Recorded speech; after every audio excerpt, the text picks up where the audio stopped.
Chapter number 4. Name of the chapter is quadratic equation.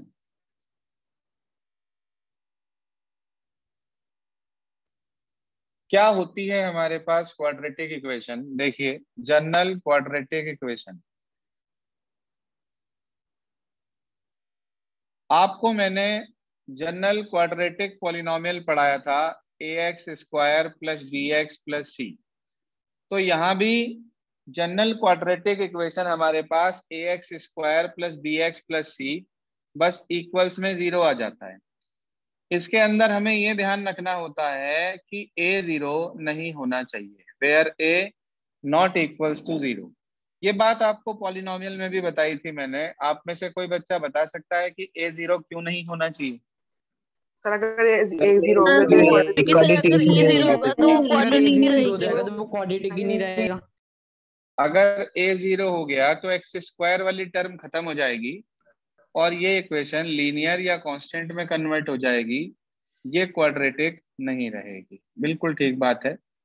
a इसके अंदर हमारे पास होता है कोफिशिएंट ऑफ x स्क्वायर,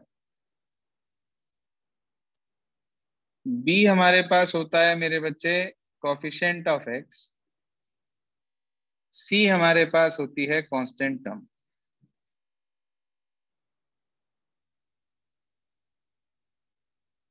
किसी भी क्वाड्रेटिक इक्वेशन के, जैसे क्वाड्रेटिक पॉलिनोमियल के 2 जीरोस हुआ करती थी, क्वाड्रेटिक इक्वेशन के 2 रूट्स होते हैं, अल्फा और बीटा। वही सेम टू सेम, जैसे आप लोगों ने वहां पर जीरोस पढ़ी थी अल्फा बीटा, ऐसे यहाँ पर हमारे पास आ जाती हैं इसके अंदर इसके रूट्स अल्फा और बीटा। हमारे पास क्वाड्रेटिक इक्वेशन सॉल्व करने के लिए आती है। सॉल्व का मतलब क्या होता है कि to find the value of variables, to find the value of variable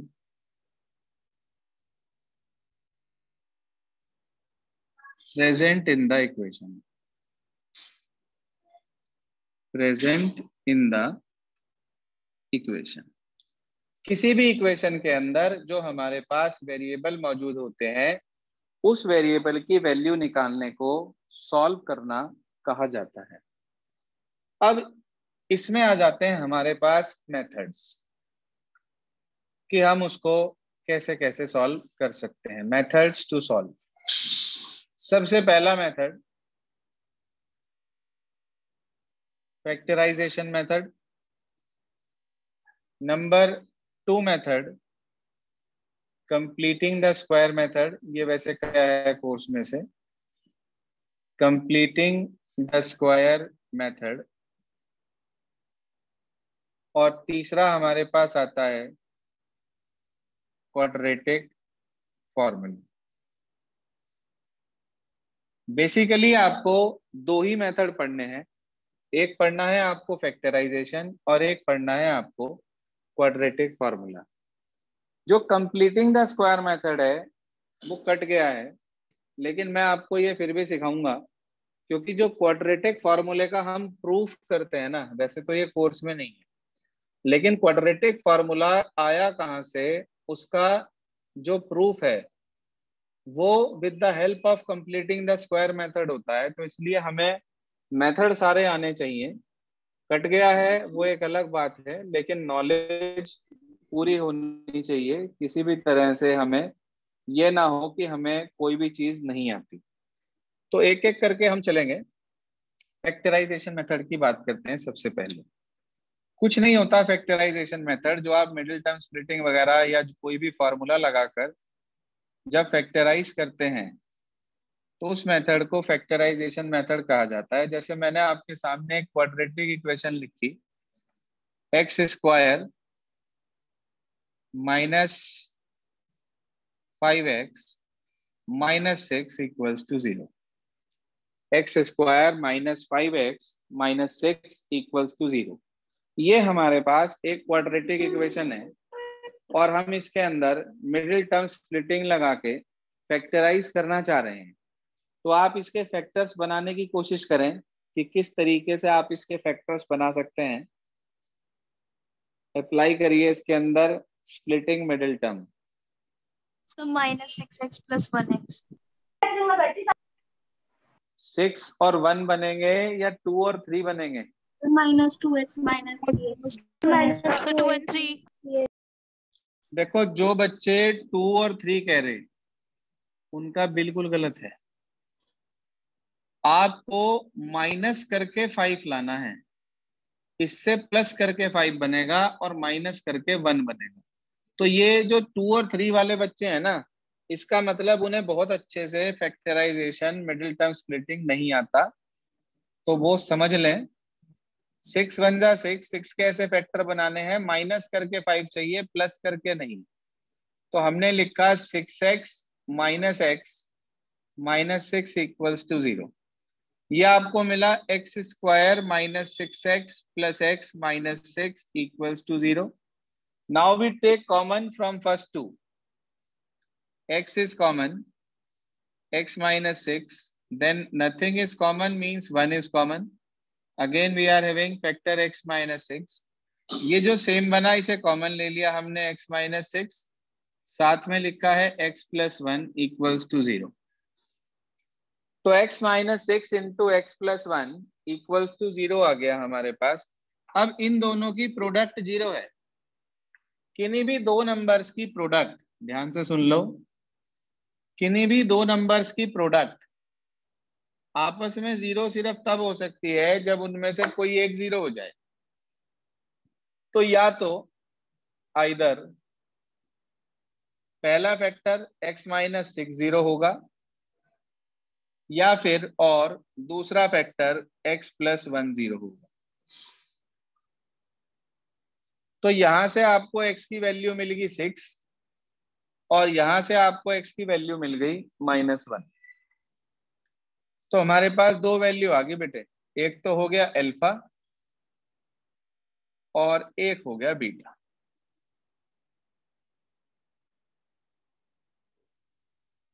alpha और बीटा, तो ये रूट्स आ गए। तो आप कह सकते हैं so roots of quadratic equation are 6 and -1। अब कुछ बच्चे कहते हैं सर इसका क्या मतलब है, रूट्स हैं ये। अगर आप 6 को इस पॉलिनोमियल में पुट कर दोगे, सॉरी लेफ्ट हैंड साइड में पुट कर दोगे इस इक्वेशन की, तो आपको लेफ्ट 0 मिल जाएगी जो कि आपकी राइट साइड है।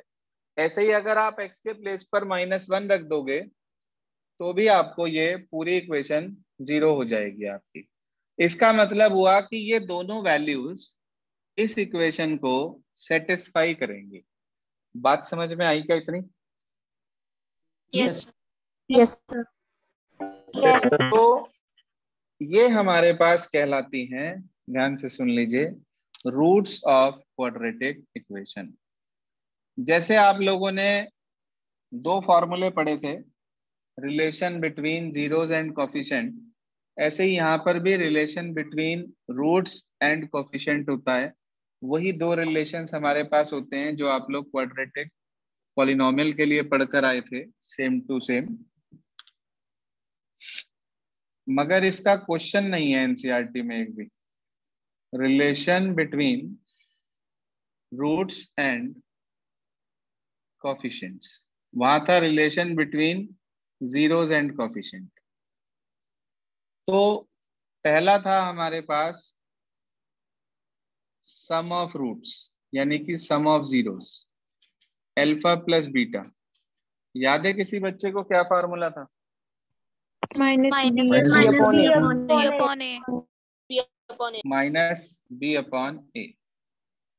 बिल्कुल ठीक, वही का वही है। और दूसरा प्रोडक्ट ऑफ जीरोस का C/A. बिल्कुल ठीक बात, c/a। ये आपके पास वही दो फार्मूले जो आपने चैप्टर नंबर 2 में पढ़े थे, सेम टू सेम फार्मूले आप लोगों के पास हैं। ठीक है जी, ए कभी भी 0 नहीं होना चाहिए। अगर नीचे वाला 0 हो जाता है तो ये इन्फिनिटी पे चले जाते हैं। और वैसे भी हमने पढ़ा था कि किसी भी क्वाड्रेटिक इक्वेशन के अंदर a 0 नहीं होता है। तो ये हमारे पास आ गया ये वर्क। अब क्वेश्चंस कैसे करने हैं, तरीका क्या है, सिस्टम क्या है, वो समझिए ध्यान से।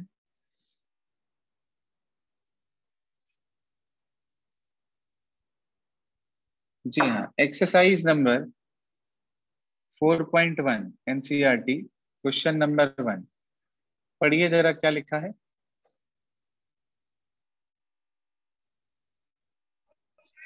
Check whether the following are quadratic equations. First, x plus 1 sir whole square is equals to 2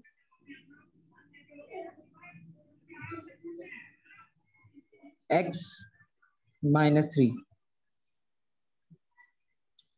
उसने बोला चेक करिए कि ये क्वाड्रेटिक इक्वेशन है या नहीं है। भाई हमें नहीं पता, हम इसे सिंप्लीफाई करेंगे। अगर इसकी डिग्री 2 आई तो ये क्वाड्रेटिक की कैटेगरी में आएगा, और अगर इसकी डिग्री 2 नहीं आई तो ये क्वाड्रेटिक नहीं होगा। बस तो इसे खोल दिया। X square plus 1 plus 2x equals to 2x minus 6, 2x get cancel by 2x, तो x square plus 7 equals to 0। मैं आपसे पूछना चाहता हूँ कि डिग्री कितनी है इसकी। आप कह देंगे क्योंकि डिग्री 2 है। जी हाँ, क्योंकि डिग्री 2 है हमारे पास, तो it implies it is a quadratic equation. पहले क्वेश्चन के सारे पार्ट में आपको यही चेक करना है कि सिंप्लीफाई करना है। After simplification you have to check whether its degree is 2 or not. If its degree is not 2, then it is not a quadratic equation, and if degree is 2, then it is a quadratic equation. Simply you have to check this thing. Now we come to next question number 2. तो ये हमारे पास हो गया question number 1। इसके बाद हम चलते हैं क्वेश्चन नंबर 2 की तरफ। देखिए क्या कहता है क्वेश्चन नंबर 2। क्वेश्चन नंबर 2 के अंदर उसने हमारे से ये बोला कि आपको इन सब सिचुएशंस को क्वाड्रेटिक इक्वेशन की फॉर्म में रिप्रेजेंट करना है। आप सिर्फ रिप्रेजेंट नहीं करेंगे, आप उसको सॉल्व भी करेंगे। ये ध्यान से सुन लो बस आप, कैसे, क्या मतलब है। पहला क्वेश्चन, दूसरा क्वेश्चन, पहला पार्ट पढ़िए क्या लिखा है। Sir, The area of a rectangle plot is 528 meters square. The length of the plot in meters is 1 more than twice its breadth. We need to find the length and the breadth of the plot. ठीक है, we need to find the length and the breadth of the plot. So simply we let length be x meters. Length को हमने x meters ले लिया। उसने बोला length breadth के twice से एक ज्यादा है, तो इससे अच्छा बेटर ये रहेगा कि हम ब्रेथ कंसीडर कर ले। लेट ब्रेथ बी x, तो लेंथ कितना होगा सर 2x। ना ना ना, पूरा पढ़ो। उसने बोला 1 more than twice the breadth, 2x plus 1. 2x plus 1 meter. Now you are having the value of length as well as of breadth, दोनों चीजें आपके पास हैं। Area according to question, area उसने हमें दे रखा है 528 मीटर स्क्वायर। क्या फार्मूला होता है रेक्टेंगल के एरिया का?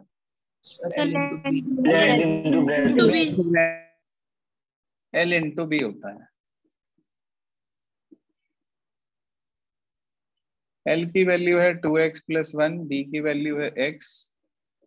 528 मल्टीप्लाई करी, 2x स्क्वायर प्लस x इधर ले आए इसको, 528 इक्वल टू 0। बुक के अकॉर्डिंग ये आंसर आ गया। हाँ जी, बुक के अकॉर्डिंग ये आंसर आ गया, चाहे आप चेक कर लें पीछे। लेकिन आपको यहाँ नहीं छोड़ना है, आपको इसको फैक्टराइज करना है। आप बताइए 528 इंटू 2 करिए, उसके फैक्टर्स बनाइए और ऐसा पेयर निकालिए जिसे माइनस करके 1 आता हो। अपने आप करने की कोशिश करेंगे सभी स्टूडेंट, कोई हेल्प ना ले प्लीज किसी की, किसी से भी।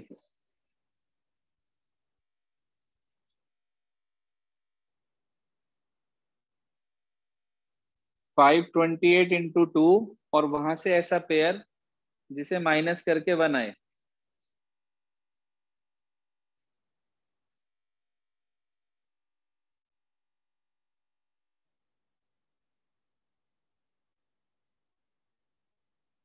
क्या आया? 33 minus 32. 33 माइनस 32। सुनिए ध्यान से। तो 2x square plus 33x minus 32x minus 528 equals to 0. Now you take common from first two. X is common. 2x plus 33. Then minus 16 is common. 2x plus 33 again. So you are having two factors, x minus 16 and 2x plus 33. Put these two factors equals to 0. You will get 16 as well as minus 33 upon 2. क्या कभी breath minus में हो सकती है? No, sir. No sir. नहीं, तो आप इसे नेग्लेक्ट कर देंगे, नॉट पॉसिबल लिख देंगे यहाँ पर। x 16 आ गया, इसका मतलब हुआ कि ब्रेथ तो हो गई 16 मीटर और लेंथ हो गई 2x प्लस 1, यानी कि 16 2 जा 32 प्लस 1 कितना हो गया? 33 मीटर। ये आंसर हो गया। मतलब मेरे कहने का ये है, मैं जो आपसे कहना चाह रहा हूं वो ये है कि आपको सिर्फ क्वाड्रेटिक इक्वेशन नहीं निकालनी है, क्वाड्रेटिक इक्वेशन निकाल के आंसर चेक जरूर कर लेना, उसके बाद उसे सॉल्व भी करना है आपको। ठीक है? Yes, sir. बात क्लियर हो गई? Yes sir. अब जरा एक्सरसाइज नंबर 4.2 और निकालिए। 4.2 का क्वेश्चन नंबर 1 पढ़िए, क्या कहता है? Sir, find the roots of the following quadratic equation by factorization. आता है आपको factorization method? Yes, sir. Yes अभी तो सिखाया आपको मैंने। तो आज आपको करना क्या है वो नोट करें अपने पास। Today you all have to do exercise 4.1 and 4.2 with examples. 4.2 के अंदर क्वेश्चन 1 के बाद कुछ वर्ड प्रॉब्लम्स हैं, आसान सी, तो वो आपको ट्राई करनी है। ये आपके पास होमवर्क है आज का कि today you all have to do exercise 4.1 4.2 with examples. जो भी आपकी क्वेरी होगी, जो भी प्रॉब्लम होगी, वो हम कल डिस्कस करके और आपको अगला मेथड यानी कि कंप्लीटिंग द स्क्वायर और क्वाड्रेटिक फॉर्मूला कल बता देंगे। छोटा चैप्टर है ये एनसीईआरटी से, 4 एक्सरसाइज हैं छोटी छोटी, बहुत बड़ी एक्सरसाइजेस नहीं है। सिर्फ एक 4.3 ऐसी है जिसके अंदर 11 क्वेश्चन है, बाकी सब छोटी छोटी एक्सरसाइज हैं। लेकिन इसका वर्क जैसे चैप्टर नंबर 3 के अंदर था, ऐसे ही चैप्टर नंबर 4 के अंदर बहुत सारा वर्क हमारे पास ऐसा है जो आर.एस. अग्रवाल में बिल्कुल अलग है।